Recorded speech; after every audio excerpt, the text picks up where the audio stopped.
Right. I'm not a PhD, but yeah, I'm on the business side. Hi, everyone. I'm Rachna Dayal. Thanks, Marty, for organizing this and having me. And I just launched this year my VC fund, Sugati Ventures. My background is I worked for J&J for almost 11 years. So that's what I have in common with Sanjay. And before that, I was running my own tech startup. I'm an engineer by training. I was running a tech startup from 2006 to 2009 in the Bay Area, which got wiped out during the last recession. We had a lot of talk about the last recession here, and it has some very good and some very bad memories for me. But I survived. And prior to that, I was working with Philips as an electronics engineer in Netherlands. I grew up in India. I have a pretty global outlook towards business. I have a very strong technical background, and I have a lot of experience in business and healthcare. And that's what led me to decide last year to actually quit J&J, a very cushy, a very comfortable job, which I did for 11 years, and start my own VC fund, which is focused on medical devices and on health tech platforms. Why these two areas? Because I understand them very well. I have a network. I know how to do valuations. And I'm a very hands-on kind of investor, so I can also help take these startups to actually proper exit. So now I'm going to talk about that. I don't have a lot of slides, but I do want to talk about a few things which are differentiation. And I feel like a health tech fund is a differentiated fund. It's not a generalist fund, right? A generalist fund would be someone who says, we'll do AI in every vertical. That would be kind of a generalist fund. Or we will do all kind of different consumer technologies, but also products. That becomes a generalist fund. My fund is very, very focused on certain kinds of medical devices and health tech platforms.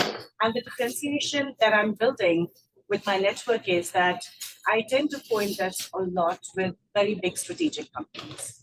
Think about the J&Js, the Medtronics, the Philips of the world. And the reason I do that is because this economic cycle has taught VCs, but also entrepreneurs, a lot of life lessons on what to do well and what not to do well and how to survive in a dire environment. And one of the lessons I've learned is that CVCs, or corporate venture arms, like the big strategic companies are called, they tend to invest in startups which are on strategy. What that means is that if they invest in a startup, they tend to do it with the intent to acquire. And what that does to the whole startup cycle is not only does it get the startup the attention of a big company, it also ensures that when they go on to raise a Series B or a Series C round, there's funding available from these big corporations because they've been investing with an intent to acquire. And what that leads to is greater chances of success for exit. Because in this industry, I also come across a lot of startups who have a fabulous idea and a fabulous product, but they don't realize or they don't have an idea of who's going to buy them out. And the standard answer then is that I'll go to an IPO. And that's a very hard answer to digest for a VC, because if every startup that wanted to do an IPO would go for an IPO, we would be sleeping on IPOs and eating IPOs and reading IPOs. And that's not a reality, and particularly not in a downturn. The second differentiation that I tend to work with is that I work very closely with clinicians. Having worked with J&J for 11 years has taught me that you've got to listen to the surgeons. You've got to listen to the people who are sitting, providing healthcare to the patients.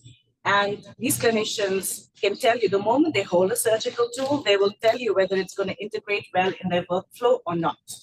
And that becomes very critical, because you could have the best solution in the world, but if the surgeons and the nurses can't make it work in their workflow, it's not going to fly.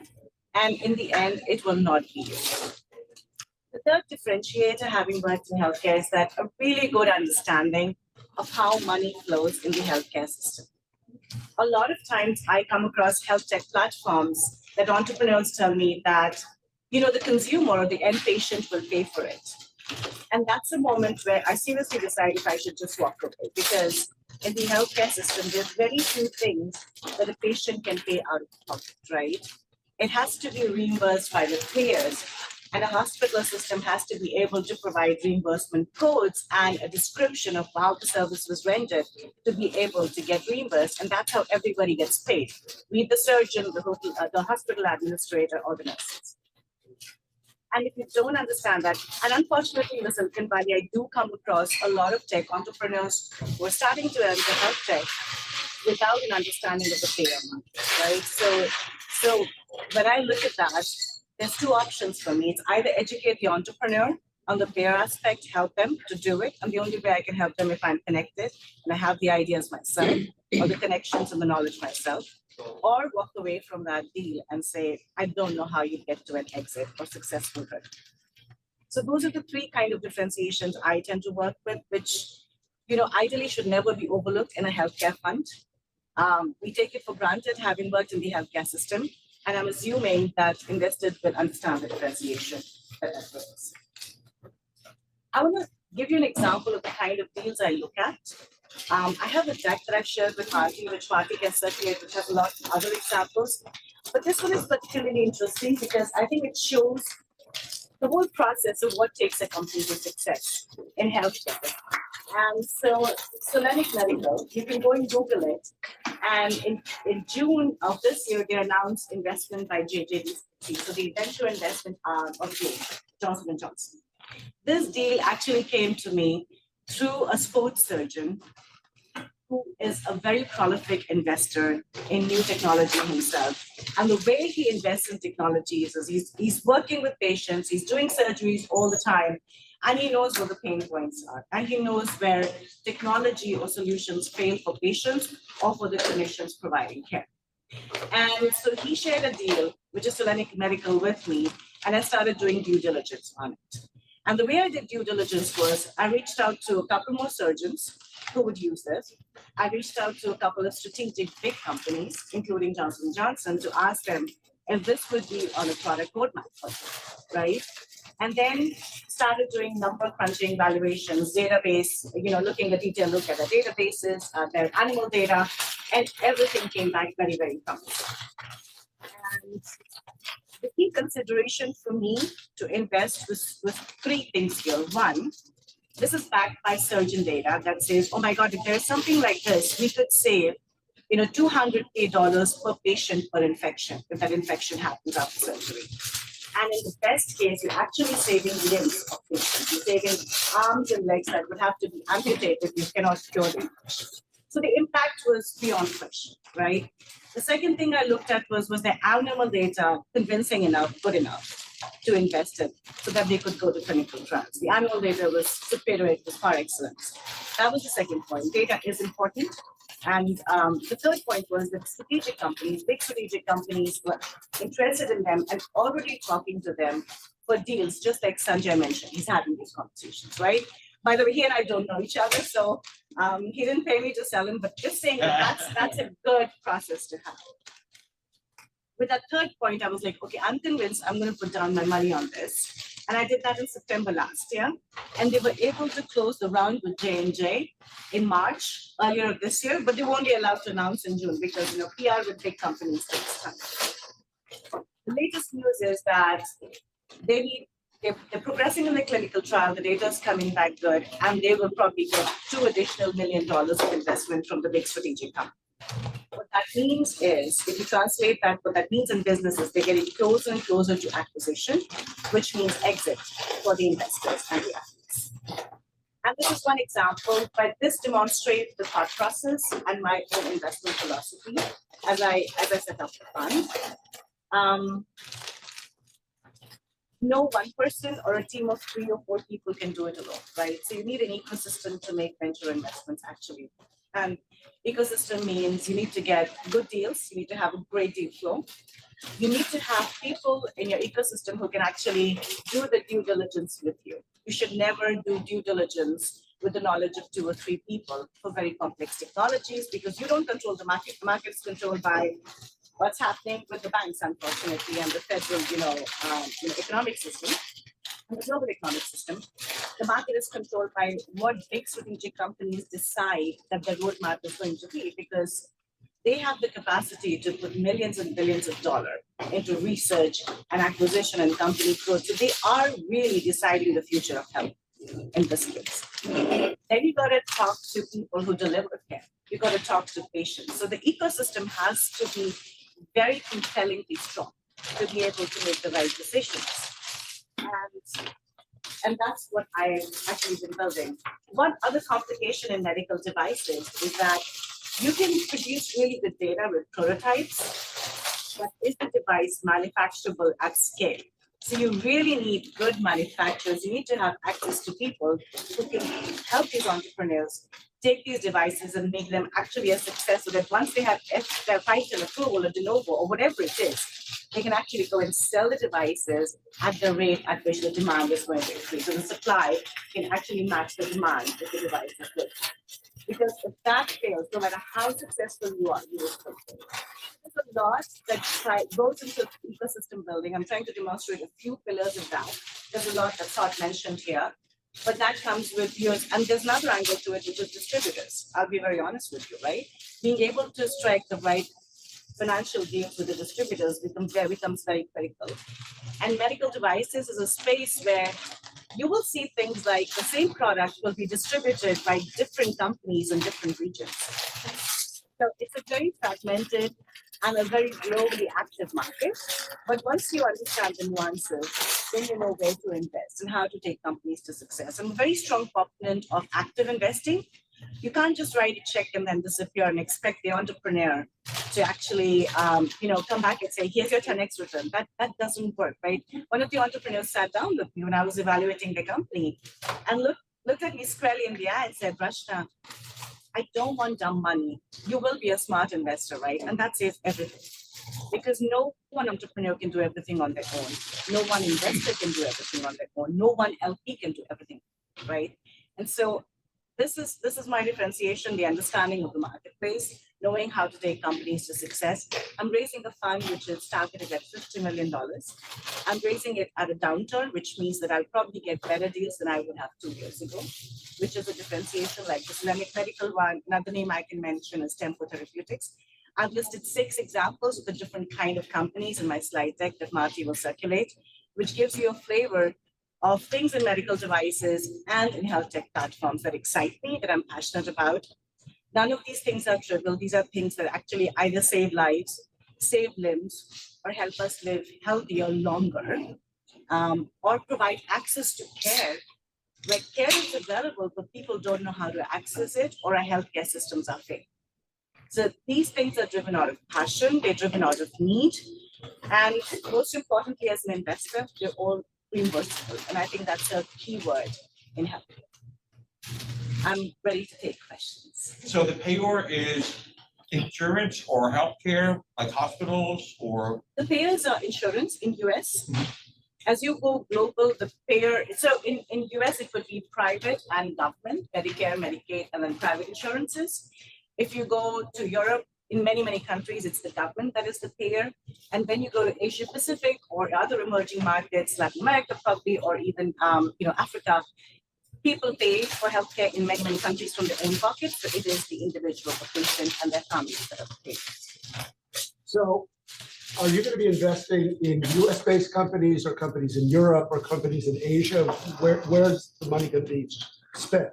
So I think majority of the investments will be from companies coming out of US, but there are some unique cases because I have access to global deals. I've lived in Europe in 3 countries for 9 years.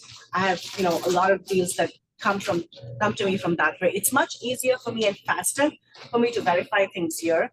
But for something which is very compelling and life-saving, so if somebody brings me a technology that can save a lifespan by 10 years in an average patient, I'll look at it, even if it's coming from Europe. So how large a check are you expecting to write per deal? Anywhere between $500,000 to 1.5. My investments are seed or Series A. I'm raising 50 million, so that's the standard check size. In seed, sometimes you can lead with it. In Series A, it's usually going to be co-investment with bigger strategic companies. So you're expecting to do 25 to 50 deals? 30, hopefully, to give us enough diversification. And that would be split across medical devices and health tech platforms. And how big is your team? That's a lot of companies to be keeping track of.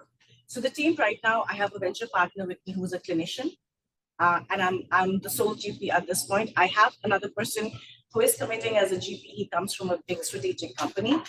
but I think he'll be able to join in 6 months' time. Waiting for his green card to go through, and so yeah, but somebody with somebody who complements the team, brings it together. For now, I'm a sole GP in this company. I'm sorry, to keep asking questions here, but is there, I mean, medical devices is a massive category. It could be almost anything. Is there any kind of specific focus with regard to cardiovascular, or, you know, what kind of area are you focusing on?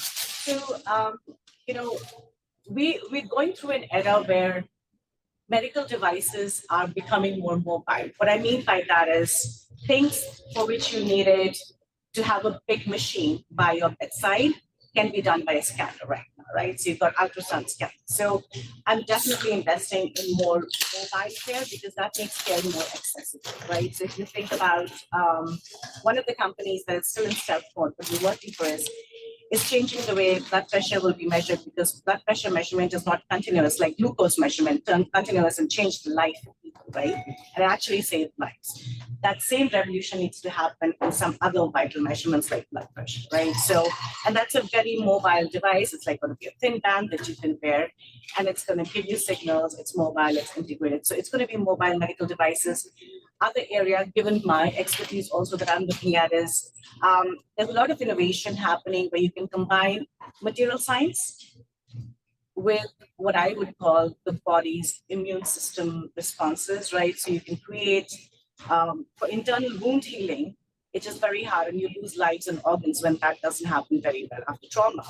For that, you can actually now have materials that can create a scaffold that is not rejected by your internal immune system, right? And again, that technology is coming out of San Diego. You can take a look, it's mentioned in my slide deck, it's called Tempo Therapeutics. So that is a life-saving, organ-saving, tissue-saving kind of technology, just like Solenic is. If infection spreads, you can lose your limb, right? So those are the kind of technologies I'm looking at. Another, thing that I'm very interested in is, we have devices coming out with a lot of sensors, right? But it's not very well integrated into how your clinician would actually help take care of you for very dire, chronic kind of diseases, right? And with, generative AI is now a buzzword, but generative AI, people have been working on it for quite a few years. Entrepreneurs and tech superstars have been working on it for many, many years. And we're starting to see medical devices that can start predicting actually the way your health will either deteriorate or improve despite some of the symptoms that you might be showing externally, right? Based on your vital measurements and all. So those are the kind of devices that actually excite me. So some people have said the problem with generative AI is that it needs, or AI in general, is that it needs large data sets. And most of the data sets it needs are proprietary, and most people don't want to give up their proprietary database for nothing.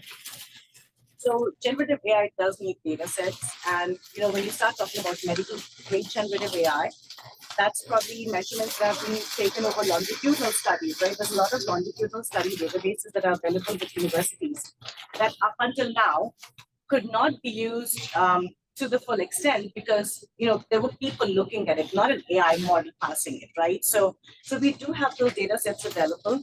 And in the healthcare space, you can actually work with universities to get access to these data sets. You got to pay for them, but they are available. There's a lot of longitudinal studies that are available across the globe in many universities. We get to pay for them. You got to pay for them, but it's because it's university driven. It's and sometimes it's subsidized if it's for a certain cause. So it's not cost prohibitive to that level. Healthcare investments in general tend to be more expensive, so it's in the same range.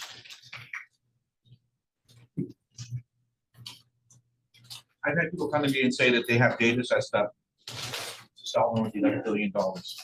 But they've done huge data sets on the usage of medical practices in India.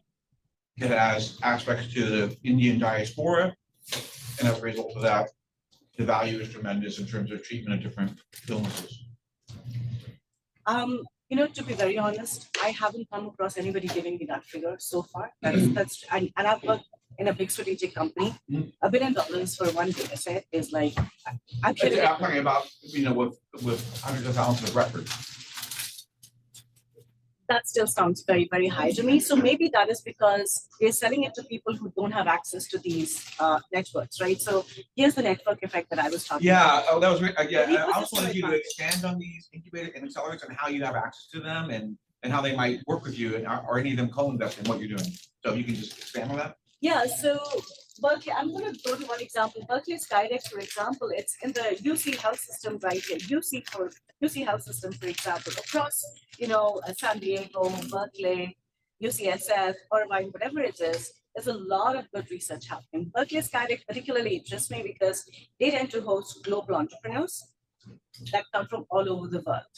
And that makes it very interesting because they select the people who sit in that accelerator from the best of the best in the world. There's like the selection ratio is very, very low. It's like 20,000 companies apply, and then 8 finally get to be in a cohort, or 18 get to be in a cohort or something, right? And you tend to come across companies that have a lot of innovation. Now, it's good to, not all of these companies are health tech companies, but what happens is that if you're talking to the best AI company sitting in one of these great accelerators, you start understanding when you mentor them, when you talk to them a lot more about what technology is doing, where it's evolving to, what can AI do, right? So there's this AI company that I found in Berkeley Skydeck called, I'll send you the name. It's not in healthcare. I have to get the founder's permission before I can share it with you. But he has developed an AI model, which is great for market research. Now, if anybody has worked in the commercial side of healthcare, market research and market launch are super expensive. That is something that takes multi-million dollars for each drug, each product, each device, right? And market research is a lot of money spent. If there is a way AI can help with market research cost reduction, what you're talking about is cheaper cost of drug production and launch, which translates into better pricing for the payers, which provides more access to the patients. And this entrepreneur didn't even realize what he was sitting on, what he had created with his team and a CTO. And I took him to a pharma market research conference. I was invited for a keynote, and I said, I'm not going to give this keynote alone. I want him to speak for 10 minutes with me. And people couldn't stop asking questions in the market research conference. And one gentleman was very angry because he would run out of business if this actually took off, right? And so the beauty of these accelerators and incubators, if you have access to them, is not only do they help you with your core field, but you also learn how your core field can actually evolve over time with technologies. We finally seen technology helping healthcare ever since the pandemic. This should not stop. I think we're at the beginning of a 20-year cycle where I will not have to sit in J&J and say, oh my God, this could be done so much better in Philips, or because it was a tech company, right? Shouldn't have to say that anymore. It's not right. And we're finally seeing that transition. So that's the accelerator. What's the size? Some questions from the audience. What's the size of the fund? 50 million. And how much have you put in? I'll be putting in 2%. Okay. Max. Max. And the way I'm already putting in money, even before the fund is fully closed, is I'm already warehousing companies with my own personal money as an angel investor. Warehousing is a term that is used in VC investments where you put in money into a company so that you get the right to invest in later rounds if that company is doing well. So by the time my fund is ready, I will have the option to invest in Solenic, in Tempo Therapeutics. Because by the time my fund is ready and I'm ready to invest to the fund in them, they'll be much closer to acquisition. So it's greater benefit to the LPs. So I've already started putting my share of money into the fund without the fund being active. Right? Will those assets then be put into the fund, as you said, or the? In some cases, yes. In some cases, I might just keep that as my personal investment and add money from the fund. I'm putting in small amounts right now, but I'm making sure that I have, in the contract, the right to invest in later rounds as an individual or as a fund. And so those are the negotiations that sometimes get tricky, but you can work them out if you try. Yes. So, one of the problems I think in these presentations is you've got to look at the status of Medicare and Medicaid and the fact that, a lot of the, European countries, there's rationing. Right, yeah, actually, that's the question I wanted to Yeah, ask. and, So in devices, is the pricing for devices preserved better than it is for therapeutics outside the United States? yeah, so what my question is, when you get down to it, there's rationing in a lot of countries. We've now got these these weight loss drugs that will, I think they're gonna go and do a multiple of 100 times what they spent on AIDS, which is probably the most politically correct connected people. And there's lots of other guys for different things. I listened to one on peanut allergy. It's also a multiple of, hundreds of billions of dollars a year. So I think you've got to have for anybody investing, you've got to have a hard slide in there saying, what do you think is going to happen? Because it doesn't look like they're going to raise the taxes. Democrats could have done it when they had control of both houses of Congress. And the deficit is 8% of GDP. So it seems like valuations, except for a few big breakthroughs, are generally going to be more subdued than the prior years. You raise a good point, and that's really good feedback. I should add a slide of that. I want to point out to a company called Centris Diagnostics. It's still in stealth mode. It's the PP monitor. The way we did the financial calculation for that was we looked at the Medicare data, right? And we said, everybody needs this, right? Because you can get blood pressure problems even if you're under 60. But let's do a calculation of what the market size, the TAM, the SOM, will actually look like given that patient population, because everything else is going to be an upside. And that is a limitation for, it's not a pessimistic valuation, but it's a realistic valuation that if everything else goes wrong, that government is going to help take care of health to a certain level. I hope we don't have to question that in the next 5-10 years. So I am on the side of more pessimistic and realistic valuations of the Centris. The data that I looked at, I was like, no, bring it down to what would be for Medicare data and what would be US only. Because when you start going to countries like Germany, both across therapeutics and molecules and medical devices, the numbers sometimes that the German government and the payer will quote to you lead companies to decide not to launch in Europe, because in Europe, you also have the challenge of reference pricing. Yes, Right? So that's why there are certain products you see in Europe, you don't see in US, and there are certain products you see in US and the rest of the world, and very limited in European countries. And Sanjay's nodding, so maybe he has. So I think Yeah, I was that just gonna answers add- really more questions, but Yeah. Sanjay? In medical devices, in my experience, I'd say about European ASPs are about 60% of the US. Japan is about the same. China could be 30-40% of the US, but there's enough margin, gross margin from the US prices that there's still viable businesses in most of the world. And we started saying that, okay, we believe in the China numbers, but we won't consider them for the valuation, right? Because given the geopolitical situation right now, it's hard to predict what the situation will be when it's time to exit or launch or things like that. So you have to keep your valuations very realistic when you invest in companies so that the returns are, as a specialized fund, we're not a generalist fund, the returns cannot be 2x or 2.5x, which is that of a generalist fund. You've got to give better returns. And the only way you can do it if you're very realistic and very hard on the valuations. Any other questions? Rachna, that is a fantastic presentation. Thank Wow, you. yeah. Thank you.